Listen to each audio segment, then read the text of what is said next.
बाप बेटे में बढ़ी तकरार, 370 पर फंसा पेच, आपस में भिड़ा अब्दुल्ला परिवार। बेटे को मोदी का फैसला मंजूर, पिता ने दिखाए सख्त तेवर। क्या कश्मीर में मोदी के फैसले से होगा कोई बड़ा खेल?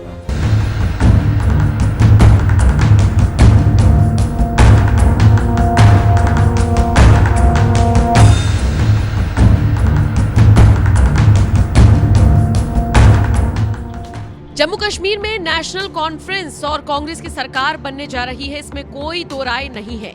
इसी के साथ मुहर इस बात पर भी लग गई है कि उमर अब्दुल्ला जम्मू कश्मीर के नए मुख्यमंत्री होंगे। लेकिन सबसे बड़ा पेच फंसा हुआ है आर्टिकल 370 को लेकर। आप जानते ही हैं, केंद्र की मोदी सरकार की तरफ से आर्टिकल 370 जम्मू कश्मीर से हटाया गया था और इसी मुद्दे पर दोनों राजनीतिक दलों ने अपना अपना चुनाव अपने अपने तरीके से लड़ा था। लेकिन अब जब चुनाव नेशनल कॉन्फ्रेंस के पक्ष में गया है, तो ऐसे में 370 की बहाली को लेकर नेशनल कॉन्फ्रेंस क्या करेगी, ये बड़ा मुद्दा है।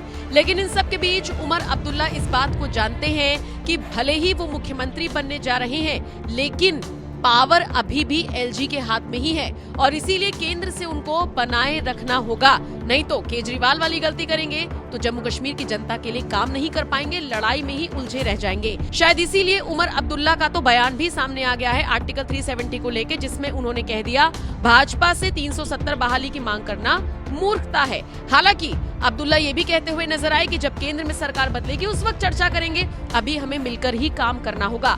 एक तरफ उमर अब्दुल्ला मौजूदा हालातों को लेकर आगे बढ़ रही हैं, अपनी सरकार में सब कुछ अच्छे से हो सके इस पर फोकस कर रही हैं, तो वहीं दूसरी तरफ उनके पिता फारूक अब्दुल्ला अभी भी आर्टिकल 370 पर सख्त रुख अख्तियार किए हुए हैं। शायद इसीलिए बार बार उनके बयान सामने आ रहे हैं जो उमर के लिए बड़ी मुश्किलें पैदा कर रही हैं। हाल ही में फारूक अब्दुल्ला का एक बयान सामने आया जिसमें वो कहते हैं, हमें जम्मू के लोगों के दिल जीतने हैं, उनमें झूठा प्रोपेगेंडा किया गया, उनकी गलती नहीं है। उन्हें सुनाया गया कि यहाँ पत्थरबाजी शुरू हो जाएगी, यहाँ आतंकवाद शुरू हो जाएगा, आप लोग खतरे में हैं। हम उनके दिलों से ये प्रोपेगेंडा निकालना चाहते हैं। केंद्र को हमारा स्टेटहुड वापस करना पड़ेगा।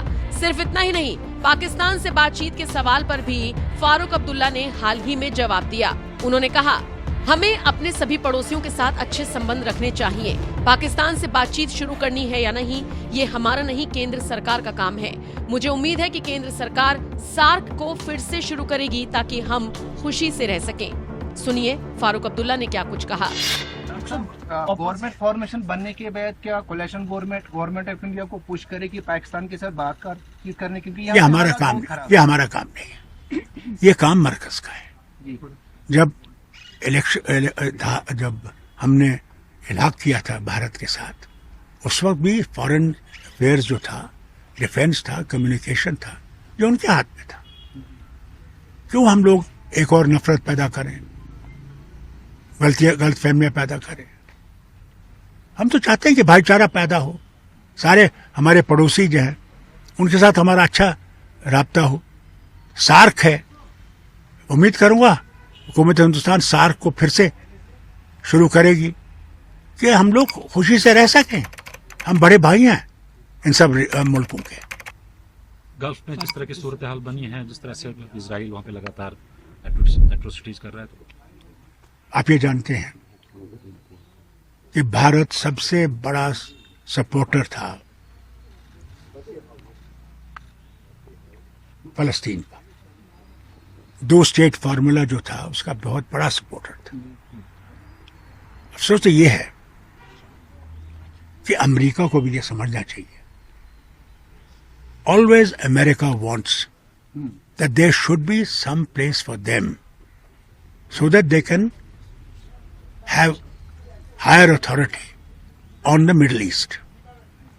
अगर इजराइल होता भी नहीं, वो इजराइल कायम करते। इसलिए मैं उनसे भी गुजारिश करूंगा और हिंदुस्तान की हुकूमत से कहूंगा कि साहब मेहरबानी करके उनसे बात करें कि ये झगड़े खत्म हो जाएं, वो ये हो या वो जो रशिया और दूसरों का है। तो देखा आपने किस तरीके से कई मुद्दों पर उमर और फारूक के जो विचार हैं वो बदले बदले से हैं और शायद इसीलिए कहा जा रहा है कि आर्टिकल 370 पर खासकर दोनों के बीच तकरार हो सकती है। आपको बताते चले, हाल ही में उमर अब्दुल्ला ने एक और इंटरव्यू में कहा था, मुझे इस बात का एहसास है कि जनता को हमसे बहुत उम्मीदें हैं। प्रदेश में बहुत मुश्किलें भी हैं, लेकिन हम इस पर काम शुरू करेंगे और लोगों की उम्मीदों पर खरा उतरने की कोशिश करेंगे। देखा जाए तो जम्मू कश्मीर की जनता के लिए उमर अब्दुल्ला काम करना चाह रहे हैं, उसके लिए उन्हें एलजी की मदद की जरूरत होगी। लेकिन फारूक अब्दुल्ला ढाक की 3 बात अपने उन्हीं बयानों के आधार पर उमर की भी मुश्किलें बढ़ा रहे हैं और जम्मू कश्मीर की जनता की भी। फिलहाल देखना दिलचस्प रहेगा कि ये जो तकरार की खबरें आ रही हैं, क्या ये वाकई में सच है या फिर आपसी सहमति से सब कुछ ठीक ठाक हो जाएगा। फिलहाल जो भी अपडेट आएगी आप तक पहुंचाएंगे। बाकी आप इस खबर को किस तरह से देखते हैं कमेंट करके जरूर बताएं।